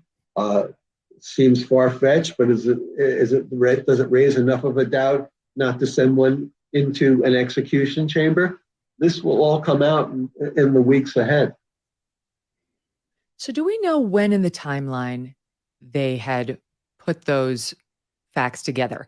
The guy at University of Washington, again, just 10 miles from University of Idaho, where the girls and Ethan were killed, where the guy said, oh, we've got a white Hyundai, Elantra, 2015, graduate student housing. Here's the guy. It's registered to a Bryan Kohberger. And then he gets that information to the police investigating this crime. And now the police say, aha, we have a suspect. Because the reason I ask you this is I watched an in-depth report by NBC News where they claimed the guy found, okay, Kohberger, he owns one. And then that information was forwarded to cops, but just sat in a stack for days and weeks. And, there were lots of reports and the cops never got to it. And I left still asking myself, well, then how the hell did they get the name Bryan Kohberger if the cops let that just... Kohberger, Idaho, Zana. Somebody on Megyn Kelly's staff needs to do a little rundown on how to pronounce some words before she does a broadcast. She probably had that at Fox News. She probably had that on MSNBC or whatever channel she was on.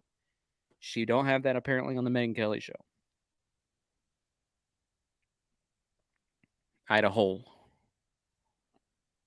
Sit in a stack for weeks and weeks. They had a whole lot of white Hyundais. Originally, they thought it was a car that was found out in Oregon, and they thought they had broken the case. The police were even telling people they broke it earlier. We do know, to set up a timeline, that on December 13th, Kohberger leaves Washington State University to drive across country to go home with his dad as his wingman in the car. We do know on that December 13th that the police were already following Kohberger. They did not have enough, they did not have the DNA confirmed yet to arrest him, but he was still a suspect. So at this point, he was a person of interest, and they didn't want to close the case too soon. So I think. So Howard, that had to be as a result of the white Hyundai. I mean, there's reading what the police put out in that affidavit tells me that's from the white Hyundai, because even though they have cell phone data from Bryan Kohberger and so on, what gets you to Bryan Kohberger's cell phone? You need his name. So it was that police report. Somebody saw it and they put him at the scene. They put him in the vicinity within 12 miles. A cell phone report can only get you 12 miles in the area. But that's why there wasn't an arrest. They had all this before he leaves Washington State, before he goes across country, and they could not make the arrest. They could not bring him into court because all this is pretty circumstantial at best. So the dad, you point this out, you've got great reporting on the journey he took with his dad cross country. The dad flies out there from the Poconos, Pennsylvania to get his son and drive cross country with him back home from Washington to Pennsylvania. Was that, do we know, a pre-planned trip? Or was that a last-minute decision to join his son? According to Jason Labar, who was the attorney in Stroudsburg, Pennsylvania, who first represented Kohberger, and he's been so far, nothing he said has been refuted by anyone from the Kohberger family.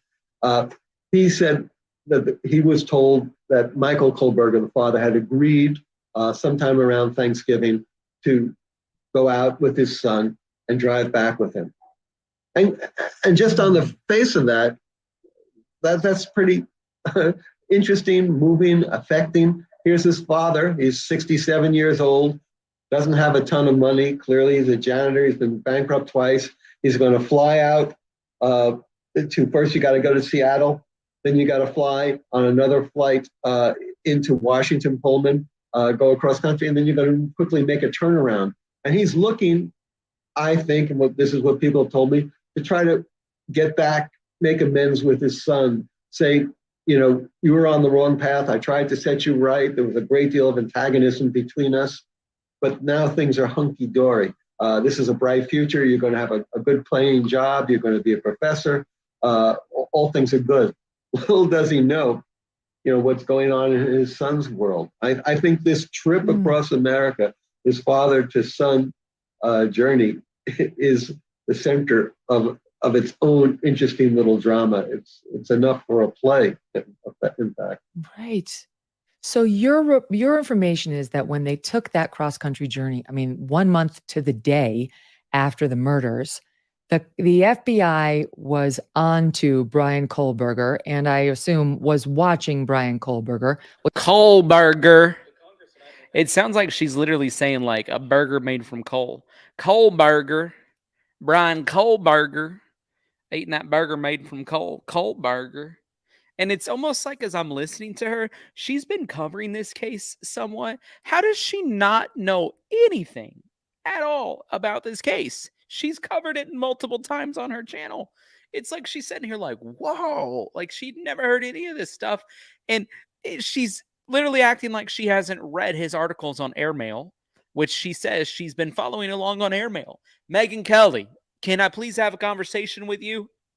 Well, you've got great reporting on how that went down, but they were not behind the 2 traffic stops. Why are you picking on her, Tyler? I'm not picking on her. Quilty T, whatever the heck your name is. I'm just pointing out obvious. Totally obvious. And guess what? There's definitely people, such as our former president of the United States, who've picked on her a lot worse. I'm sure she can handle what I'm saying. She's not a fragile human being who is in the public sphere who can't handle what I'm saying. I'm not picking on her. She's positioned herself as a massive public figure and is, in my opinion, in one of the categories that's eligible for some constructive feedback. Not picking on her. Kidding me? Hey, Sam Panther, thank you so much for that super sticker. Appreciate that. That's number 7 out of 15, trying to get to 15. We only need 8 more to get to our goal. I wonder if there's 8 more of you guys that want to hop aboard and help us out. That happened to Bryan Kohberger and his dad en route home. That's, again, what's so incredible. The FBI is watching, and they see a Indiana State Patrolman stop the car. And they figure, what's going on here? There's been an all points bulletin for a person of interest for a white Hyundai. Have the Indiana State Police solve this, put it together that this might be the car? And if it is the Kohberger, who they assume has killed 4 people, is he going to come out shooting? Or is he going to tear off? Is this going to be another OJ chase across the length of America all the way to Pennsylvania? But the FBI decides to just sit there and watch this play out. They're like stunned spectators. And then Kohberger pulls over, the cop approaches, and they engage in this dialogue, which is pretty nonsensical. It's almost like a Bud Abbott and Lou Costello routine. Who's on first? Kohberger starts talking about he's going out driving for Thai food, and the cop doesn't quite understand. You're driving from Washington State to Pennsylvania for Thai food. Then his father starts another non sequitur talking about a shooting that occurred at the university, and the cop's ears perk up when he hears about a shooting and SWAT team coming in. And Kohberger, meanwhile, throughout this whole thing, is, his temperature doesn't seem to raise a notch. He's very cool. I get stopped by a cop anytime if I've just gone through a red light or something, or they think I'm, a light is broken on the back of my car, and I get nervous just dealing with that. But he's really cool, and that maybe says something too. And once they're stopped, they go another 9 miles before they're stopped again. And Kohberger's reaction is the same, level, even, calm reaction. While the FBI, which is watching this from a distance and has no idea what's going on, can't believe it's happening again. Going to bed at a decent hour did not always mean that I got enough sleep. Listen, all the people who get mad about my little super chat breaks need to realize that that's the only way that people can do channel videos is through advertisements. Exactly what she's doing here. She's doing a little advertisement about getting sleep, cozyearth.com, having a nice bedding. It just is what it is, folks. It's just the way it works. Like, in order for people to dedicate time, you know what I mean? Like, for me to dedicate time to this, we have to have people that support what we're doing. So, and guys, I always try to pronounce names appropriately. Like, I always try to pronounce names appropriately.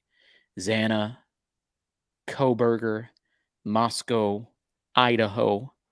And when she's pronouncing things like Idaho and Kohberger, to me, it's interesting. Like, she obviously adds the L sound to O sounds. Don't know why she does that. I think it probably has to do with the geographical region she grew up in. That's oftentimes how people pick up the way that they talk. She grew up in Illinois, Champaign, Illinois, suburb kind of Chicago, considered outside the 4th most populous city outside the Chicago metropolitan area, and it's included in the Champaign-Urbana metropolitan area. There's a little way they talk around there. She's picked up on some of it, and so it just is what it is. Chancellor has raised electric, heating, gas, food. That's not good, Elizabeth. She said Oregon. He said Oregon too, Bloom. Hey, Chris Hoyt, thank you for that. Elizabeth, thank you for your super sticker. Praying for you. Praying for Night Nurse 71. Appreciate you guys' support. You had a bit of reporting that I want to ask you about. It was stunning that the FBI's onto Kohberger before he peels out of University of Idaho on December 13th. Sorry, University of Washington on December 13th. They're on to him. They see he's going with the dad. They see he's taking, they would eventually see he was taking a very weird circuitous route home. But you broke this news that they lost him for several hours. Now, the FBI has since denied that. Yes. They have come out and said kind of what you said, you and I were saying earlier, but they're kind of using it against you, saying the FBI. Guys, remember Dale Carson said very plainly to us, like he said it, Dale Carson said it very plainly that the FBI lies about their tactics oftentimes. So, hey, Chris Hoyt, thank you for that super sticker. Really appreciate your support. What a major blessing. That's tied for number one biggest super chat of the day. Thank you, thank you, thank you. Takes us to 11 on our super sticker train, trying to get to 15. The FBI is aware of reports detailing alleged FBI surveillance on Idaho murder subject Bryan Kohberger. There are anonymous sources providing false information to the media. So, do you stand by the reporting that they lost him for a couple of hours? Yes, I do. What's also maybe would help make my case, and the reason I found out about this, why I started, knocking on doors metaphorically to see what was going on, they mentioned that Kohberger goes off, and they first see him. There's a license plate reader attached to a traffic stop in a town in, I think it's Loma, Colorado. And that figures into the affidavit. So I'm asking myself, why is this the only traffic license plate reader they mention? Why is that so significant? And so I start calling, people who have a place in law enforcement, and I have done several books that involve the FBI. So I have some sources there. And this is what I heard. One of the things that reporters always have to deal with is people who give them misinformation. To the best of my knowledge and logically, according to the affidavit, it still makes sense to me. But if some FBI official wants to swear on his life that I'm wrong, well, maybe he's right. Well, it's not the kind of thing the FBI would rush to admit, given that, what you reported is they are following this guy. They believe he's their killer, though they don't have enough to arrest him yet. And they lost him for several hours. And it wasn't until a license plate reader, one of those random things we all drive through that's looks like a toll, it's sort of taking your money if you have an easy pass or what have you. Is that what a license plate reader is? Because I always thought they were picking up license plates from like the CCTV cameras. Hey, Elizabeth, thank you again for that super sticker. We're only 3 away from our goal. I'm wondering if we can get 3 more of you to hop aboard, finish us off, get this train rolling and finished up. Brandy says, I don't know why, but this lamp and staircase scare me a little bit. Yeah, I was thinking about his setup. I'm like, is he in the basement, or does that spiral staircase lead to like an upstairs loft? I don't know. I mean, I'm curious of his house setup. I think it would be interesting. The lamp reminds me a little bit of the movie Beauty and the Beast. Registered him, and they got the alert, and they said, oh, thank God, we know where he is again, and they caught back up with him. I mean, this is sort of an operation, a surveillance operation from hell. I mean, they're watching this car. They lose him, and then once they see a Indiana State Trooper and then a local cop stop the car that they're facing, they don't know what's going on, and they're as helpless as we are, to sort of try to make a decision. How should we respond?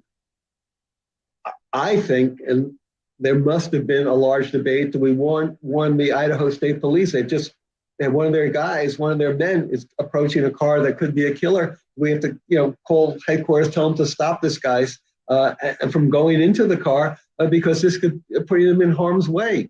I think perhaps they should have done that. I think they shouldn't have allowed this traffic stop to take place. I wouldn't have risked that state trooper's life.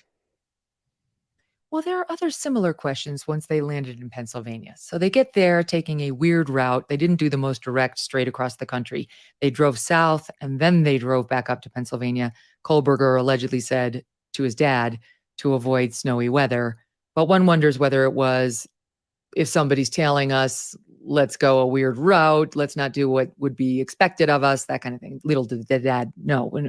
No evidence the dad knew anything about any of this. So they get back to the house in the Poconos, and the reporting is that they saw him, they're watching him.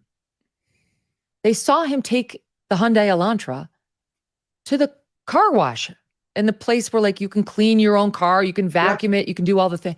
How did they allow that, Howard? It's incredible. He also goes to a sort of repair shop to change the oil to, and he's talking to the repair guy.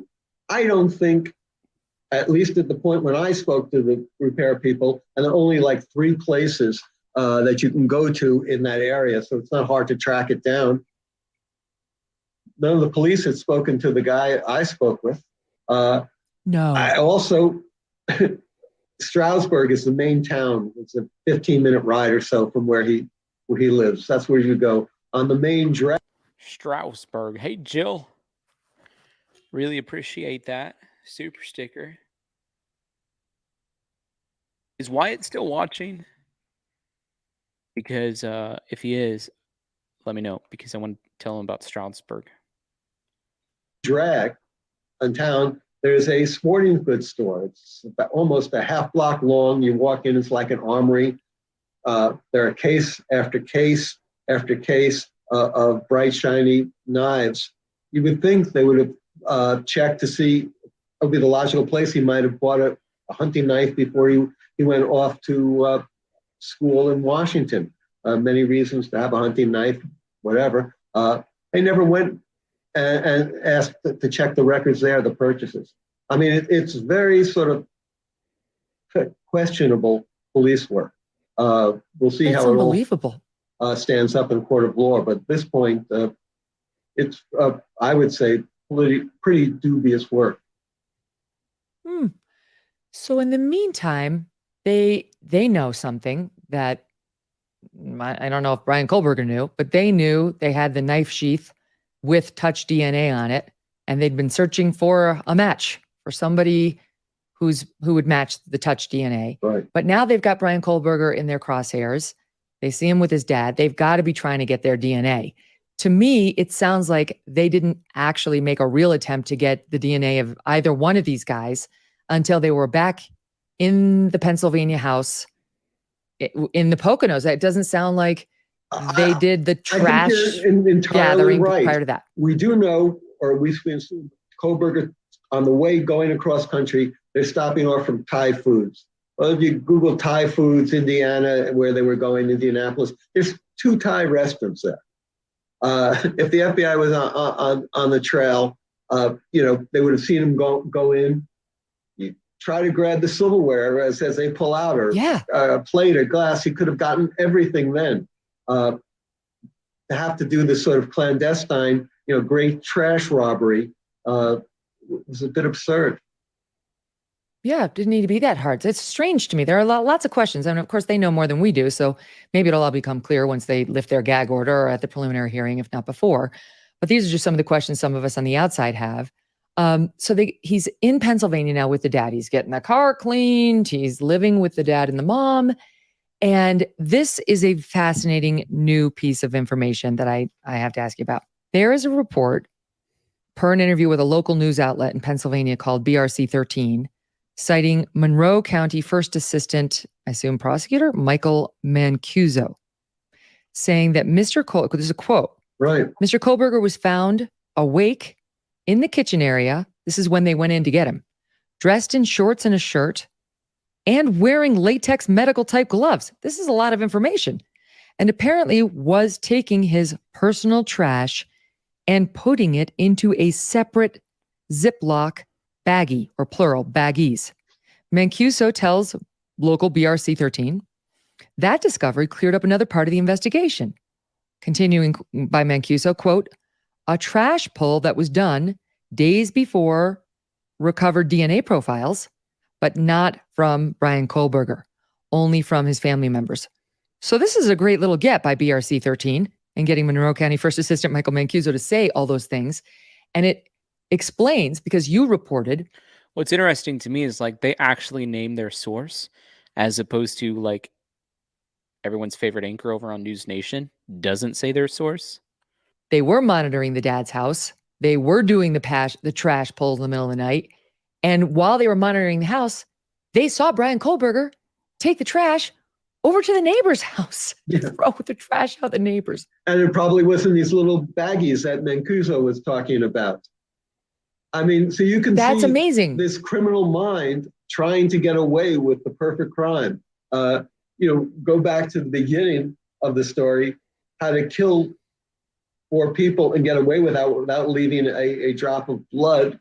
And now he's trying to still get away with it. And that's why I think come the trial, come the hearing, he's not going to plead guilty. He's going to be the smartest person in the room, and his only hope and his only be on center stage and try to outsmart them again in front of the whole world. So his little ruse did not work. They did get DNA from the dad and from the trash in the dad discarded. And they did, according to the police, match it up to the dad. They understood that the DNA on that knife sheath matched one of these guys with 99.8% certainty. And the dad, no one suspects the dad of these murders. So Bryan Kohberger's little ruse of trying to get his own DNA into a different person's trash can was both spotted by the cops and then underscored when they burst in on him. I know we never heard what they found. You did great riveting reporting on the team that went in there for this, quote, dynamic entry to get this suspected serial killer. But we didn't know what they found. Like, where was Bryan Kohberger? And now this says he was sitting there, unbelievable, in shorts and a shirt, wearing latex medical gloves inside his parents' home, taking his personal trash and putting it in separate Ziploc baggies. I kind of have to take that with a grain of metaphorical salt, in the sense someone smashes down your door and they're letting off concussion grenades to scare the daylights out of you. You got to be pretty calm to sit there making your little baggies. I don't know if he actually he might have been doing that moments before, but I don't believe at the moment when the police broke in, a bunch of guys come in, shotguns leveled at you, and there's grenades going off. The door has just been broken. We saw the debris outside the house, the windows that had been smashed, and you're just sitting there calmly through it. Well, that's a sense of calm that is supernatural. Well, perhaps he had just stepped away from the sitting project and they realized that he'd been doing that prior to their entry. But the dynamic entry does tell us something about just how seriously the Pennsylvania authorities were taking this and how certain they seemed to be that they had their man. Yes, this is scary stuff. You go into a closed door of a man accused of killing 4 people. You don't know what kind of weapons he has. As it turned out, he had quite a few weapons, although there wasn't any ammunition listed. Hey, Angel, thank you so much for that super sticker. Sam Panther, thank you for gifting that membership. You guys are amazing. We've had, let me double check real fast, 8 new members of the Feller Fam today. Love that number to get to 10. So just an invitation for 2 more of you guys to join the Feller Fam. He had a Glock revolver. I don't know of his possession, but was somewhere in the house. He also had 2 knives in the house. You don't know if he's going to make a last stand or just surrender meekly while he's making his baggies. These cops are putting their lives on the line. Yeah, that's right. We know now that he went peacefully, but they had no idea he was going to go peacefully when they were getting ready to storm into that home. I mean, they're thinking, this is somebody who kills for fun. Like this is a serial killer. He took out 4 young people in the course of 20 minutes. And he might want to make a last stand. He might want to go in a blaze of glory in his mind rather than being taken off meekly in chains. And yet after that, in all his conversations with his attorney in Pennsylvania, the attorney very pointedly says that he was impressed with the intelligence, the calmness of Kohberger and Kohberger's determination to have a statement made that says that he is innocent and he will be proven innocent in a court of law. This is the conduct of a man who is trying to, or is determined to have the last laugh. Well, that's the thing that kind of many people missed, but you reported. He did talk. He gets taken into custody, and the first thing he did was to talk to the cops. For 15 minutes. At that time, his lawyer is on record saying his client talked for 15 minutes. That's a lot of time. And finally, when I guess the questions got too pointed, he decided, I need an attorney, and that's when they brought in the public defender. Who said he will be exonerated. He looks forward to being exonerated. Is there anything that you've seen so far that would suggest he might go for an insanity defense? And I'm not even sure he can do that in Idaho, given the Idaho laws on this. But have you seen anything that would suggest to you he's setting one up? My investigations into that area of his legal defense have been pretty much thwarted at this point by the gag order. I'm trying to look into what makes him tick, what life was like for him at the university, how the forensic case was built. I'm trying to get all the peripheral events, but for the legal strategy, I think anyone who's talking about that is really making up facts, because the gag order is pretty effective. Thank you, Mama Penny. There's, based on what we know so far, there is zero chance of that succeeding, even if it's allowed. He's just, the standard for criminal insanity is so high, you really genuinely have to not understand the difference between right and wrong. And he did so much covering up of his crime, the vacuuming of the car and the sneaking off and, all of it. It's just, I'll go out on a limb right now and say, without knowing a lot more, it's not going anywhere. But we are getting a look. He could plead. Go ahead.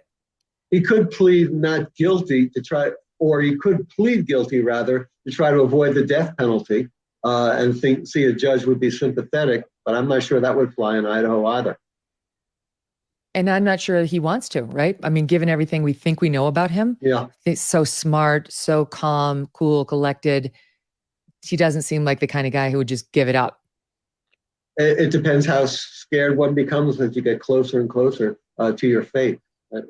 Who knows? So, and one of the questions is, what do they have? Because the cops know more about what they have against him than we do. And, you pointed out saying, I'm not feeling so confident about the investigation or what they have, but if they have his DNA, now that they know it's him, right? They got their name. If they have his DNA on any one of these victims, he's toast. Yes. And if they've got any of the victim's DNA in his car. That will be literally the nail in his coffin. Yep. And so that leads me to the search warrant that hit the news not long ago. So they've released now what they searched for at his parents' home in Pennsylvania, and also in his car. They keep these things under seal for some 60 days. So we just start getting a look at it. But they already have had this stuff in their possession. They seized from the parents' home a knife. There's no way this guy was stupid enough to keep the knife, but maybe I'm wrong. A knife, a Glock 22, Smith & Wesson pocket knife, some magazines, Taylor cutlery knife with a leather sheath. Here's where it gets interesting. Black face mask. Again, what the roommate said was it was like a COVID mask. So we don't know, not like a ski mask. No. But anyway, black face mask, black gloves, black hat, another black mask, AT&T bill for Bryan Kohberger, a book with underlining on page 118. Love to see what's in there. Prescriptions, cell phone, laptop, multiple dark colored pants, Columbia Navy fleece. Again, the roommate said he was dressed in dark and black. New Balance shoes. There were reports of footprints belonging to the suspected killer on site. 2 pairs of dark colored boots, a criminal psychology book, note to dad from Bryan, and inside his car, a shovel. Interestingly, they list 36 dimes, 82 nickels, 8 pennies, gloves, goggles. That one threw me for a loop, Howard. And then they took parts of the car, including headrests, seatbelts, brake, gas pedals, door panel. There is a report in the Washington Post that you don't know if it's his. You can have goggles if you're Could have been skiing goggles. If you're chopping wood, you might wear goggles there. If you're using a wood chipper, you might wear goggles. All of this can be nothing or something. The phone records could be interesting. Did he ever try to call any of the victims and then hang up or whatever? Had he ever had any conversations with them? But they are trying to find a nexus, a connection, and they're trying to build their case. They're doing what an investigative reporter would do, is you try to throw a wide net and see where things intersect. But at this point, they don't have. It doesn't appear as if they have any connections, or at least we're going to have to wait till June to know about them. All we have now is a lot of things that are hypothetically interesting and could be, in the end, nothing. As far as we know, they haven't found the murder weapon. Washington Post reporting that, quote, the police did not appear to have found any items with bodily fluid on them. Unclear whether the knife investigators found was believed to be linked to the killings. They did not know whether Kohberger was the owner of all the items seized from his parents' house. Could be the dad's face mask, could be the dad's shoes. We don't know any of that. We haven't found the murder weapon. We haven't found the clothes allegedly used that would presumably have some blood on them. I mean, even Bryan Kohberger, PhD of criminology, can't avoid the laws of physics. You brutally stab 4 people to death, you're going to get blood on you. And suppose you don't ever find those things. But what you also haven't found, and might be harder to get ultimately, and I think you'll need, is a motive. Why did he do this? We can speculate. I have a B from Stanford in psychology. I don't think that's going to hold up, making my speculations very valuable. And in a court of law, they'll get my psychology professors on both to say both reasons for and against. But till they get a real motive, and what they're trying to use these computers, the cell phone records, is to see if they can piece together a logical motive. I think once they get access to his computer, they're going to be finding out all kinds of information. Hey, I want to take a second and say thank you for everybody who joined us on our stream today. You are absolutely amazing. We can't do what we do without you. Thank you, thank you, thank you for your support. Amy Heights says thank you for such a great stream.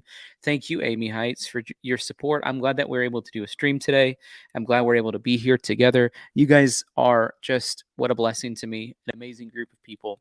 I'm going to pray real fast before we end. I want to remind you, if you guys want to support us, you can through PayPal, Cash App, or Venmo. Cash App's maybe the best way. It's $sign Tyler Feller 22. Please don't go anywhere. You've been with us for 2 hours. Can you give me 20 seconds to pray? Father, in the name of Jesus, I thank you for every single person that you've gathered together on this stream. I thank you, Lord, that we are in this place of knowing that we, through what Jesus did on the cross, can have access straight to the throne room of God. Thank you, Lord, for allowing us to enter to that place today. Lord, I pray you release your blessing and your mercy, your goodness to be lavished upon us. Thank you, Lord, that we can cast our cares upon you because you care for us. And thank you, Lord, for supernatural peace. I thank you that your word says the joy of the Lord is our strength. And Lord, I sense it in my spirit right now. There's some people who are listening to this prayer, who are watching this stream right now, who need some strength. I pray right now in the name of Jesus, a release of the joy of the Lord over them, that it may be their strength. So I bless them now with that in Jesus' name. Amen, amen, amen. Thank you guys for being here. Don't forget about our partner today, Swagit. It would just mean the world if you guys haven't done so already to go ahead and download that app and follow me. It actually makes a significant difference for us if you're able to do that. And I'd love us to be able to continue to increase the number of followers that we have over there. Download the app. You can click the link to do that. Go follow me. It's just Tyler Feller. It's my username over there. And I'm posting videos almost daily on the Swagit app. Anytime I just have a quick thought about what's going on in the case, I'll record myself real fast and put it over there. So anyways, other than that, really appreciate you guys. Thank you for being here. If you don't mind, as soon as we end the stream, if you don't mind just leaving a comment on this video, that's